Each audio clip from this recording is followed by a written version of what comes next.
Hey BookTube, it's Kim at Middle of the Book March.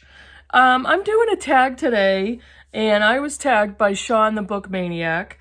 I believe he saw this. Okay, this is confusing because this was a tag developed from a video from Steve Donoghue, who created a tag based on a couple of other videos that he saw.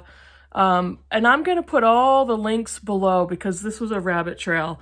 But this is the What is Lurking on My Kindle tag.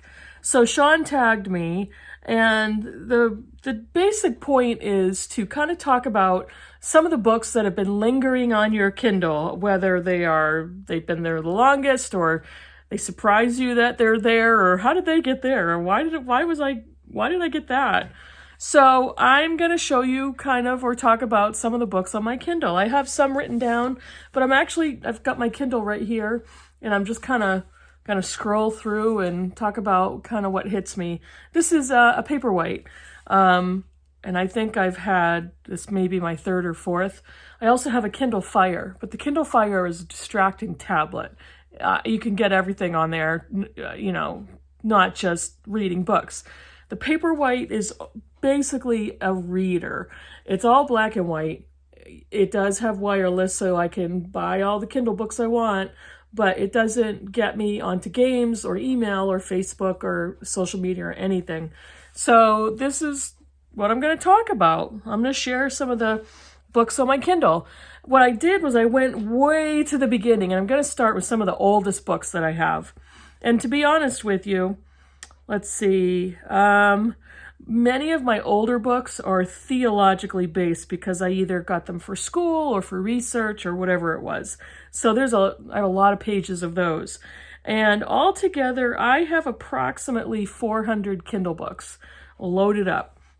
A lot of them are read, many of them are not. So let me share with you some of the ones that I have.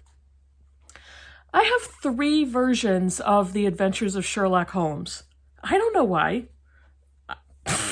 I think those are free because those are kind of classics, and most classic you can get for free on Kindle or like 99 cents. But I don't know why I have 3 different versions. I think I got one many years ago and just forgot. And like, hey, here's a free version. And I downloaded 3 free versions of Sherlock Holmes. I don't know. I don't know why. I have a biography of Joan Didion by Sarah Davidson, just titled Joan. Again, it's been there forever, and I would be interested to read it. I read The Year of Magical Thinking, which was excellent. I read Blue Nights, which I DNF'd halfway through. And I have the White Album on my Kindle.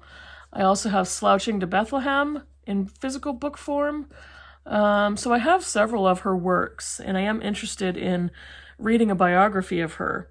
And I don't know why I haven't read any of this stuff. It's been here forever. I don't know. Why do I have a bunch of stuff on my Kindle that I haven't gotten to or read? Because a lot of the Kindle books I have are Kindle deals or things that I was so interested in at the time, and because I have 400 books on here and I've got many more hundreds of books in my home, I don't know why I haven't gotten to it. But so many of them are deals. I rarely pay full price for a Kindle book. I feel kind of weird buying a Kindle book for $15, $16. I don't know about that. This one is, I think, in real life, a chunker. It's the Brontes, Wild Genius and the Moors, The Story of a Literary Family by Juliet Barker. This one I think I'd have to prepare myself for, because if I remember correctly, in real life it's like an 800-page book. So yeah, I don't know. I am interested to read it. Maybe, I don't know. Maybe I keep every time something sparks my interest that I'm looking back on, it's like, oh, maybe I'll get to it this year. I don't know if I will or not. So I also have 3 different titles by C.S. Lewis on my Kindle. C.S. Lewis was a Christian theologian in the early to mid 20th century. He wrote the Chronicles of Narnia. He wrote the Screwtape Letters. I have A Grief Observed, which I read a few years ago. The Problem of Pain, and The Great Divorce. And earlier last year, I read the Screwtape Letters and also listened to it on audio, and it was brilliant that way. So I loved it. What else? This one, if I'm looking correctly, for whatever reason, the Paperwhite doesn't scroll very fast. I have Things Fall Apart by Chinua Achebe. I think that's how you pronounce his name. And this is kind of a modern classic book about Africa in the 1800s and a Igbo warrior who he and his village is dealing with the colonization by the British, political and religious colonization, and what that meant to this African village. I heard this was like Sarah Jessica Parker's favorite book, and I don't follow her. I don't even know why I bothered telling you that. It's just kind of a fun fact, I guess. I don't care, but I've had it on my Kindle forever. Why do I keep saying that? I don't know. I have... Here's my other two Sherlock Holmes. If I keep scrolling, I'll probably find a couple more. I don't know why I have so many. I think it's just because I forget. I have Syracuse by Delia Ephron. And let me see what the summary of this one is. I knew it at one time. Obviously, I bought it because I was interested in it. And couldn't tell you what it's about right now. It's about marriage and deceit that follows two couples on vacation in Syracuse, a town on the coast of Sicily, where the secrets they have hidden from one another are exposed and relationships unraveled. Of course, she's at Ephron, so that's why I think I bought that one. I have The Green Gage Summer by Rumer Godden. Rumer Godden wrote In This House of Breed, which I loved. That was the novel set in a convent, and I read that. I think I read it last year. I think so, for maybe Midrash. But I have a few of her other books on my Kindle. The Green Gage Summer is one of them. This is a 16-year-old girl captures the dangerous attention of an older man in the New York Times best-selling author of Black Narcissus, which I also have on my Kindle. I also have Freshwater on my Kindle by Koike Emezi, but I also have it in physical book form. And I don't even know which one I want to read. I got the paperback, I think, for 50 cents at a library sale, and it's like brand new. So I don't know which one I'll read. I could do both. Again, I have both of them. Let's see. I have Hollow Kingdom by Kira Jane Buxton. This was a new release a couple of years ago, or maybe like 3 years ago. This is a novel, and it was a finalist for 2020 Thurber Prize for American Humor. ST, a domesticated crow, is a bird of simple pleasures, hanging out with his owner Big Jim, trading insults with Seattle's wild crows, and enjoying the finest food humankind has to offer, Cheetos. But when Big Jim's eyeball falls out of his head, ST starts to think something's not quite right. And it's supposed to be funny and snarky, kind of weird. We'll see. Sounds kind of fun.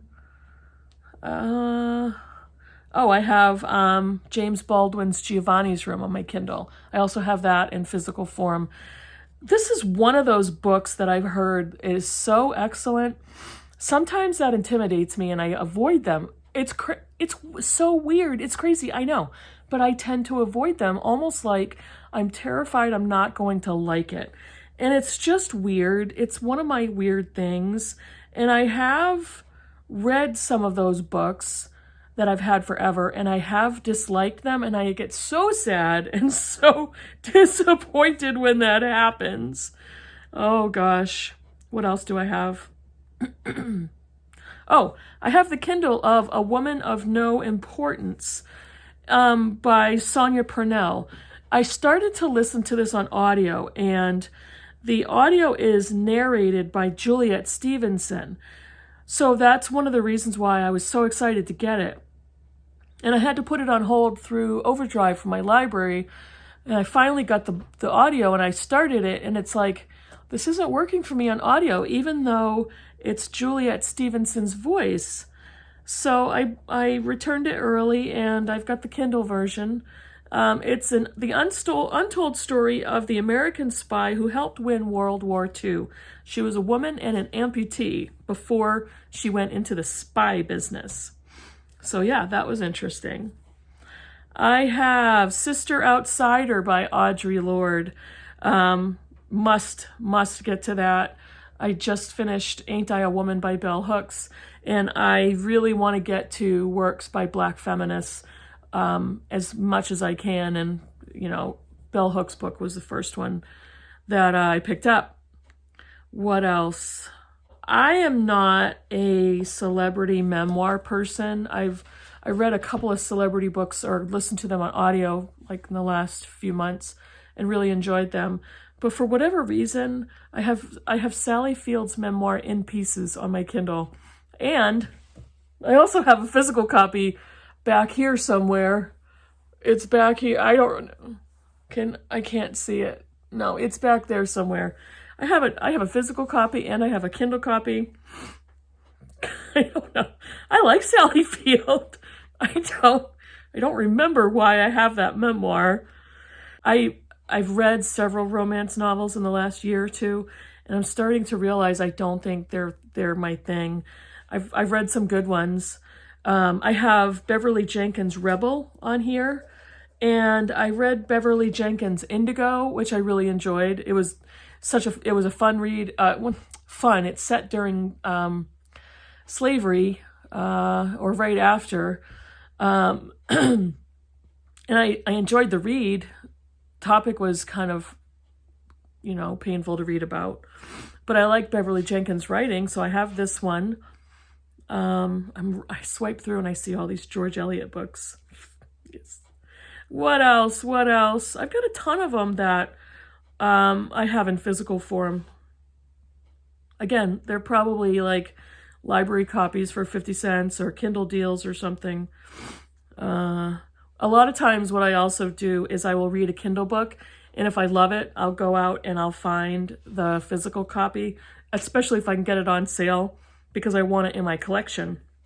And I'm getting up to the latest ones, so I'll tell you about one more that I have.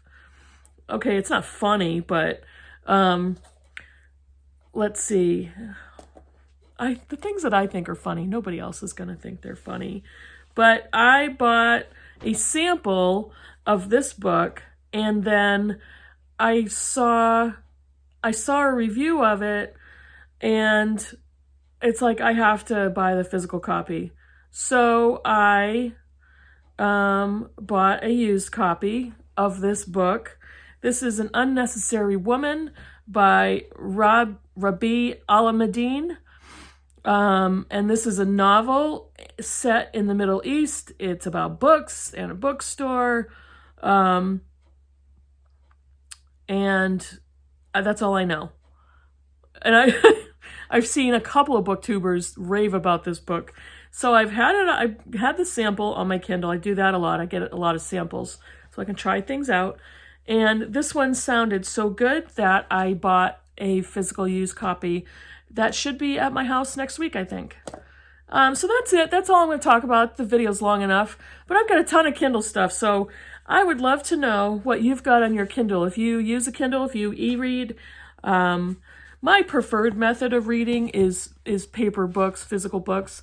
But what I also appreciate is I can read. I have the Kindle app on my phone, so I can read Kindle books wherever I am. I don't really always take my Kindle with me wherever I go, but it is so convenient to just put in my bag, and I've got 400 books at the drop of a hat.